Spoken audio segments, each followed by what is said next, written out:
어서오세요. 반갑습니다.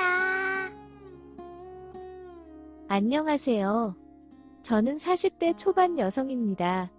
작은 사업체를 운영하고 있으며 돌싱으로 혼자 살고 있습니다. 큰 규모의 사업을 하셨던 아버지 덕분에 나름 넉넉한 학창시절을 보냈고 유학까지 부담 없이 다녀왔습니다. 대학교 졸업 후에는 대기업에 입사해서 일을 하였습니다. 하지만 직장 생활에 회의감이 들기 시작했고 저만의 사업이 하고 싶었습니다. 사업을 하고 계셨던 아버지의 반대가 심했지만 오랜 설득 끝에 아버지 밑으로 일을 배우기 시작했고 아버지의 회사에서 일부 사업부를 가지고 나와 계열사를 만들어 운영하기 시작했습니다. 이미 매출이 잘 나오던 사업부였기에 첫 사업부터 안정적으로 운영하면서 사업에 대한 전반적인 공부와 경험을 쌓기 시작했습니다. 그것을 기반으로 사업을 확장해 나가면서 변호사였던 남편을 만나게 되었습니다. 사업에 관련하여 법적인 문제와 조언을 구하면서 친해졌고 결혼도 하였습니다. 어느 정도 사업도 커지고 자리를 잡아가면서 밖에서 보이는 저희 부부는 성공하고 행복해 보이는 부부였지만 실상은 그렇지 못했습니다. 결혼한 지 4년이 넘어가니 아이를 가지기를 원했지만 저는 아직은 좀 더 일도 하고 싶고 경험을 쌓고 싶었습니다. 게다가 아이를 키우면서 집에만 있고 싶지 않았습니다. 육아 도우미를 통해서 키우는 방법도 있지만 그렇게까지 하면서 아이를 꼭 낳아야 하나 의문이 들었습니다. 나중에 저희 부부가 모두 아이를 원하고 준비가 되었을 때 가지고 낳으면 된다고 생각하였습니다.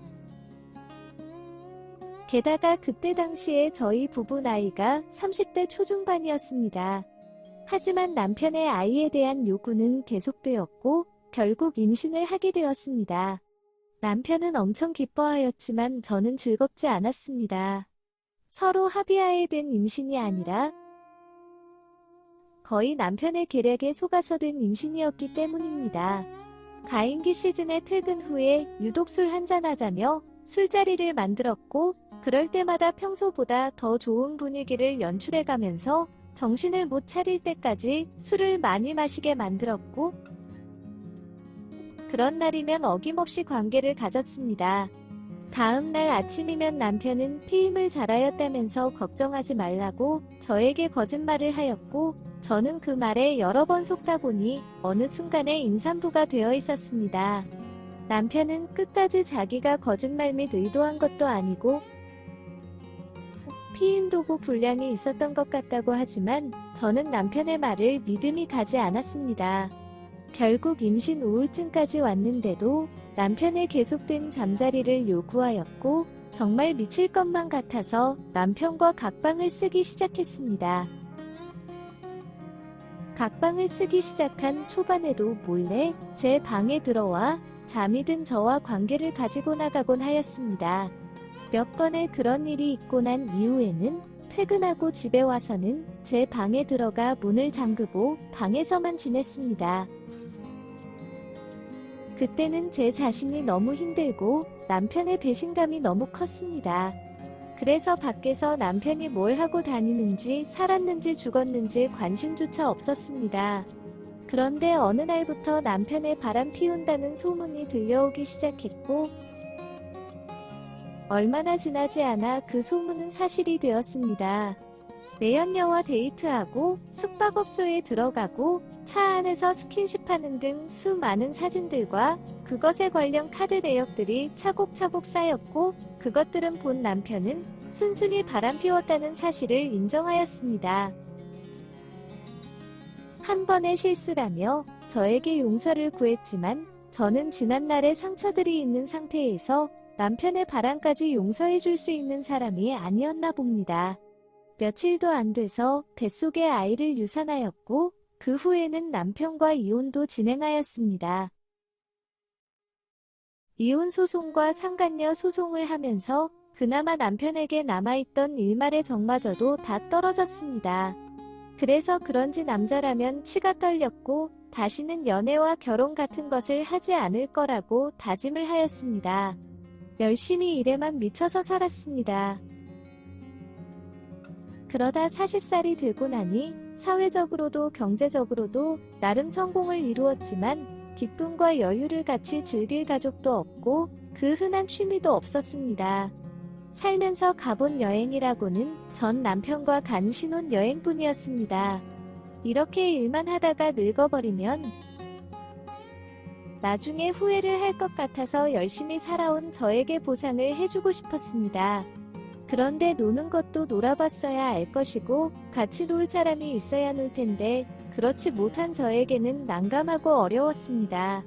몇 번 떠난 해외여행에서는 새로운 사람들을 만나긴 했지만 무언가 불편하기도 했고 수시로 회사 업무 전화를 하면서 국제전화비만 왕창 나오고 여행도 제대로 즐기지 못했습니다. 결국 여행도 제대로 못 즐기고 말도 음식도 안 맞는 곳에서 비싼 돈 들여가면서 있는 것보다는 한국에 있는 것이 더 좋다고 생각이 들었고 연예인들이 많이 산다는 제주도의 전원주택을 샀습니다. 그리고 무조건 한 달에 한 번은 꼭 내려가서 쉬었다 오는 걸로 마음을 먹었습니다. 시내에서는 조금 거리가 있는 외진 곳에 있는 전원주택이어서 그런지 갈 때마다 풀들이 제 키만큼 자라 있었습니다. 도착해서 풀 베고 청소하고 먹을거리 사려 마트 다녀오면 하루가 끝났습니다. 그리고 다음날 다시 서울로 올라가기 바빴습니다.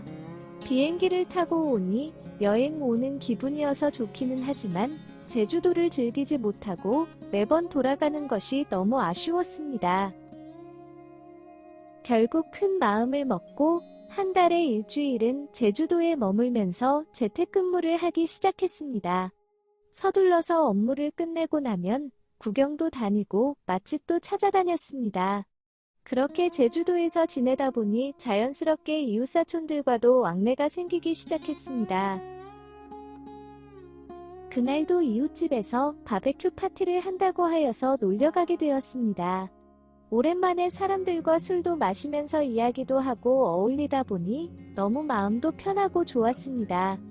그날의 기억이 너무 좋았던 저는 다음번에 제주도 내려가면 제가 파티를 열어야겠다고 생각을 하였습니다. 또 한 달이 지나서 제주도 집으로 내려왔습니다. 마음먹었던 대로 동네 사람들과 파티 약속을 잡고 혼자서 준비를 시작했습니다. 하지만 생각처럼 만만치 않았습니다. 무성이 자란 풀도 베야 하고 각종 장도 봐야 하고 테이블 세팅 등 파티할 장소도 만들어야 하고 먹을 것도 만드는 등 해야 될 것들이 너무 많았습니다. 결국 동네 사람들이 있는 단체 채팅방에 도움을 요청을 하였고 옆집에 살고 있는 남자가 시간이 된다면서 왔습니다. 남자에 대한 감정이 좋지 않았던 저는 그냥 혼자 할 수 있다고 가라고 하였지만 혼자서 어떻게 다 할 수 있냐면서 괜찮다면서 부담 갖지 말라고 하면서 이것저것 알아서 일을 하기 시작했습니다. 막막했던 저로서는 고맙기는 했지만 제 집에 외간 남자와 둘이 있는 것이 너무 불편했습니다. 그런 저를 눈치챘는지 조심히 저에게 혹시 최근에 이혼하셨나요? 라고 물어보았습니다. 너무나 어이가 없던 저는 퉁명스럽게 최근은 아니지만 이혼한 것은 맞다고 하였습니다. 그 남자는 자기도 이혼했고 배우자에 대한 상처가 커서 무작정 여자라면 거부감이 들었던 적이 있었다면서 제가 왠지 그래 보이는 것 같아서 물어본 거라고 하였습니다. 그러면서 본인의 이혼한 이야기와 전 부인에 대한 이야기를 하는데 너무 공감이 되는 것이었습니다. 그렇게 둘이서 한참을 각자 전 남편, 전 부인 이야기를 하면서 일을 하다 보니 준비도 얼추 끝이 나고 동네 사람들도 하나둘씩 오기 시작했고 그날도 즐거운 시간을 보냈습니다. 사람들이 가고 나니 또 해야 할 일들이 산더미였습니다. 조용히 치우고 있는데 집에 갔던 그 남자가 옷을 갈아입고 와서는 같이 치워주는 것이었습니다. 너무 고마웠고 또 이런저런 각자 인생 이야기를 하면서 제법 친해졌습니다. 그러면서 그 남자는 집안에 뭐 고칠 거나 어려운 일 있으면 말해달라면서 연락하면서 지내자면서 제 전화번호를 물어보았고 조금 망설여지긴 했지만 서로의 연락처를 주고받았습니다. 제가 없는 동안에 수시로 그 남자가 와서 망가진 나무 데크와 테이블도 고쳐놓고 풀도 정리해 주었습니다. 그래서 고마운 마음에 양주를 선물로 그 남자에게 주었습니다. 그날 저녁 집에서 쉬고 있는데 그 남자가 좋은 술은 좋은 사람과 함께 마셔야 더 빛이 난다며 안주와 양주를 들고 저희 집으로 찾아왔습니다.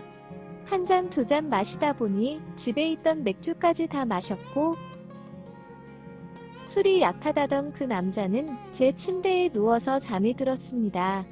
먹었던 술자리를 치우고 거실 소파에 누워있는데 제 머리는 온통 제 침대에서 자고 있는 그 남자 생각뿐이었습니다. 제 방을 자꾸 왔다 갔다가 하였는데 그 남자가 들어와서 같이 자자고 부르는 것이었습니다. 소파가 불편했다는 말도 안 되는 핑계를 대며 그 남자 옆에 누웠습니다. 갑자기 저를 와락 안고 자는 것이었습니다. 가슴이 너무 두근거리고 몸이 바들바들 떨렸습니다.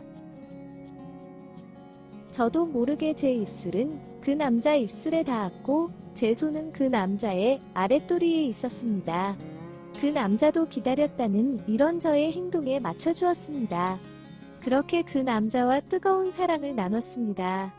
몇 년 만에 받아본 남자의 손길은 너무나 뜨거웠습니다.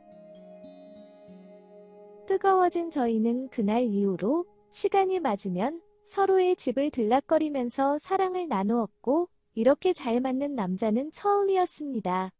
현재는 동거를 시작하였습니다.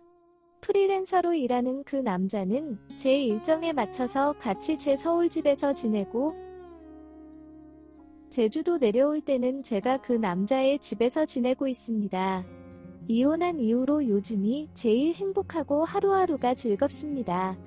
가끔씩 이 남자와 결혼하는 상상을 하고 있지만 또 상처가 될까봐 아직은 조금 두렵긴 하지만 언젠가는 이 남자와 결혼하고 싶습니다. 앞으로 어떻게 될지 정해진 것은 없지만 서로의 상처를 보듬어주면서 잘 지내겠습니다. 새로운 사랑을 시작하는 저희를 응원해주세요. 감사합니다. 오늘의 사연은 여기까지입니다. 구독과 좋아요, 알림 설정 부탁드립니다. 긴 글을 읽어주셔서 감사합니다. 구독과 좋아요 꾹꾹 눌러주세요. 꾹꾹.